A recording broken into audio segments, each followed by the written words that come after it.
జై శ్రీమన్నారాయణ. జ్ఞానానందమయం దేవం నిర్మలాస్ఫటికాగ్నిం ఆధారం సర్వ విద్యానాం హయగ్రీవ ముపాస్మహే. బుద్ధిర్బలమిషోధైర్యం నిర్భయత్వామరోగత అజాఢ్యమాకుడత్వం చ అనుమతు స్మరణాద్భవేత్. మనం ఇప్పుడు ఈ వీడియోలో ఆగస్టు నెల ద్వాదశ రాసుల వారికి ఆదిత్యాది నవగ్రహ దేవతలు ఇచ్చే ఫలితాలు ఏమిటి అనేది తెలుసుకుందాం. ఆగస్టు నెల మిథున రాశి వారి యొక్క గోచార ఫలితాల గురించి తెలుసుకుందాం. ముందుగా రవి ఫలితాలు. మిథున రాశి వారికి రవి ఆగస్టు 16 వరకు 2వ స్థానంలోనూ, ఆగస్టు 16 నుంచి 31 వరకు తృతీయంలోనూ సంచరిస్తున్నాడు. ద్వితీయంలో సంచారం అంతా శుభసూచకం కాదు.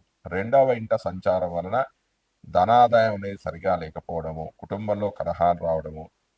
ద్వితీయం వాక్స్థానం కాబట్టి ఇందు పాపగ్రహమైన రవి యొక్క సంచారం వల్ల వాక్ కఠినంగా ఉండడం వల్ల, ఇతరులతో దురుసుగా ప్రవర్తించడం వల్ల వారితో గొడవలు రావడం, మిత్రులతో భేదాభిప్రాయాలు రావడం, బంధువులతో గొడవలు కలగడం వంటివి జరగవచ్చు. ఇక ఆగస్టు 16 నుంచి 31 వరకు 3వ స్థానంలో సంచారం వల్ల అత్యంత శుభ ఫలితాలు కలుగుతాయి. 3వ స్థానంలో శుభ ఫలితాలు అనేవి కలుగుతాయి.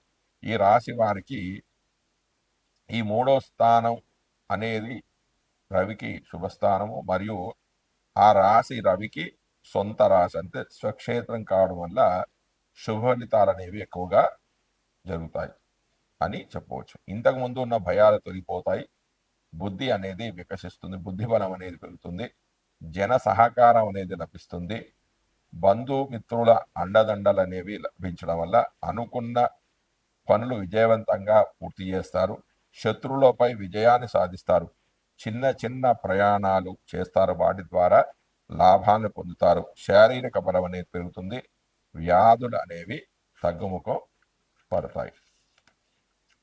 తర్వాత కుజుడు యొక్క ఫలితాలు. మిథున రాశి వారికి కుజుడు చతుర్థంలో సంచారం చేస్తున్నాడు. 4వ ఇంట సంచరించే కుజుడు అశుభ ఫలదాత. అంటే కొంచెం విద్యలో కొంచెం ప్రాథమిక విద్యలో అంటే స్టూడెంట్స్కి వారి విద్యలో కొంచెం ఆటంకాలు అనేవి ఏర్పడుతుంటాయి. గృహంలో చికాకులు, మాతృ సౌఖ్యం లేకపోవడం, అనుకున్న పనులు జరగకపోవడము, భోజన సౌఖ్యం అనేది లేకపోవడము, మాతృవర్గం వారితో తగాదాలు ఏర్పడము, వాహన ప్రమాదాలు జరగడము, బంధువులతో స్నేహితులతో మనస్పర్ధలు ఏర్పడడం లాంటివి జరుగుతాయి. ఇక బుధుడు యొక్క ఫలితాలు. మిథున రాశి వారికి బుధుడు 2వ స్థానంలో సంచారం చేస్తున్నాడు. ద్వితీయంలో బుధుడు శుభ ఫలితాలను కలిగిస్తాడు. బుధుడు వాక్కారకుడు, వ్యాపారకారకుడు. అట్టి బుధుడు ద్వితీయంలో సంచారం వల్ల శుభ ఫలితాలు అనేవి కలుగుతాయి. ధనాదాయం అనేది పెరుగుతుంది, వ్యాపారంలో అధిక లాభాన్ని గడిస్తారు. వాక్కారకుడు కాబట్టి తమ మృదువైన మాటల ద్వారా ఇతరులను ఆకర్షిస్తారు. వృత్తి ఉద్యోగాల్లో మంచి ఎదుగుదల అనేది కనిపిస్తుంటుంది. కుటుంబంలో సంతోషం నెలకొని ఉంటుంది. సంపాదన కోసం చేసే ప్రయత్నాలు అనేవి అనుకూలిస్తాయి. తర్వాత గురుడు యొక్క ఫలితాలు. మిథున రాశి వారికి గురుడు జన్మరాశిలో సంచారం చేస్తున్నాడు. జన్మరాశిలో సంచరించే గురుడు అంత శుభఫలితుడు కాదు. అంటే అనారోగ్య సమస్యలు అనేవి పెరుగుతాయి. జన్మస్థలం నుంచి కొంచెం దూరంగా వెళ్ళి జీవనాన్ని గడపాల్సి వస్తుంది. శరీర బలం అనేది కొంచెం తగ్గిపోతూ ఉంటుంది. ఎంత ప్రయత్నించినా కూడా కొన్ని పనులలో ఆటంకాలు అనేవి ఏర్పడుతూ ఉంటుంది. మానసిక ప్రశాంతత అనేది ఉండదు. గౌరవ భంగం అనేది కలుగుతుంది. అంటే అమర్యాద అనేది కలుగుతుంది. సరైన నిద్ర అనేది ఉండకపోవచ్చు. దీని ద్వారా కొంచెం వేదాంత ధోరణి అనేది అలవడుతుంది. పట్టుదలతో పనులు ఎంత ప్రయత్నించినా కూడా పనులలో ఆటంకాలు అనేవి ఎక్కువగా ఏర్పడుతున్నాయి. ప్రయత్న లోపం లేకపోయినా కూడా ఇక్కడ కొన్ని పనులు అనేవి ఆగిపోతూ ఉంటాయి. దీని ద్వారా కొంచెం నిరాశ, నిస్పృహ అనేవి ఏర్పడతాయి. దాని తర్వాత శుక్రుడి యొక్క ఫలితాలు. మిథున రాశి వారికి శుక్రుడు 20 ఆగస్టు 20 వరకు జన్మలోనూ, దాని తర్వాత 21 నుంచి 31 వరకు 2వ స్థానంలోనూ సంచరిస్తున్నాడు. అంటే ఈ 2 స్థానాలలో సంచారం వలన శుక్రుడు శుభ ఫలితాలనే కలిగజేస్తాడు. అవి ఏమిటంటే శరీర బలం అనేది పెరుగుతుంది, ముఖంలో ముఖ వర్చస్సు అనేది పెరుగుతూ ఉంటుంది, గౌరవ మర్యాదలు అనేవి పెరుగుతాయి, తమ మృదువైన మాటల ద్వారా ఇతరులను ఆకర్షిస్తారు, కుటుంబంలో ఆహ్లాదకరమైన వాతావరణం అనేది నెలకొని ఉంటుంది, ధనాదాయం అనేది పెరుగుతుంది. అయితే బ్యాంగిల్ స్టోర్సు, గోల్డ్, జ్యువెలరీ జాతకులు అంటే ఈ రాశికి చెందిన వాళ్ళు, వారికి మిథున రాశి జాతకులకి చాలా అనుకూలంగా ఉంటుందని చెప్పవచ్చు. వ్యాపారంలో లాభాలు ఎక్కువగా ఉంటాయి, తమ వాక్ ద్వారా ఇతరులను బాగా ఆకర్షిస్తారు, కళాకారుల కంటే యాక్టర్స్, సినిమాలో పనిచేసే వాళ్ళకు కూడా ఇది మంచి కాలం అని చెప్పవచ్చు. తర్వాత శని యొక్క ఫలితాలు. మిథున రాశి వారికి శని దశమ స్థానంలో సంచరిస్తున్నాడు. దశమం అంటే కర్మస్థానం, ఉద్యోగ స్థానం, వ్యాపార స్థానం. కర్మకారకుడైన శని దశమ స్థానంలో సంచారం వల్ల అంతగా గోచార మూలకంగా అంతగా యోగించదు అని చెప్పవచ్చు. దశమంలో సంచారం వల్ల కలిగే ఫలితాలు ఏమిటంటే పై అధికారులతో కొంచెం అభిప్రాయ భేదాలు కలుగుతాయి, తన కింద పనిచేసే వారి యొక్క సహకారం కానీ, తన పై అధికారులతో కానీ సరైన సంబంధాలు ఉండకపోవచ్చు. ఎక్కడ వేసిన గొంగలు అక్కడే అన్నట్టుగా అభివృద్ధి అనేది అంతంత మాత్రముగానే ఉంటుంది. వ్యాపారం అనేది కొంచెం నత్తనడకగా సాగుతూ ఉంటుంది. కొంత నిరాశకు, నిస్పృహకు గురి కావడం వల్ల కొంచెం కోపానికి గురి కావాల్సి ఉంటుంది. కొంత అనారోగ్య సమస్యలు కూడా తల ఎత్తే అవకాశం అనేది ఉంది. పిత్రార్జితం అంటే తల్లి ద్వారా వచ్చిన డబ్బులు ఏవైతే ఉన్నాయో అవి కొంచెం ఖర్చు అయ్యే అవకాశం ఉంటుంది.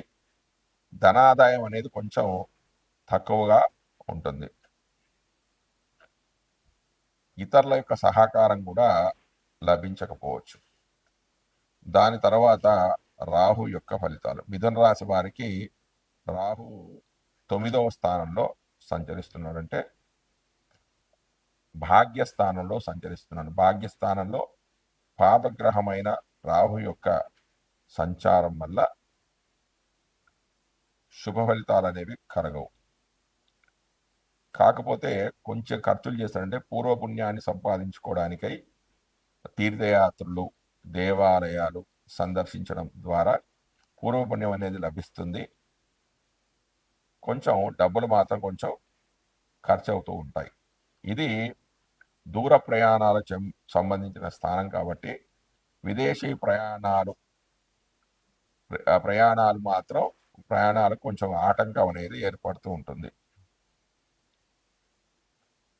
కొంచెం గౌరవ భంగం అనేది ఎక్కువగా ఉంటుంది.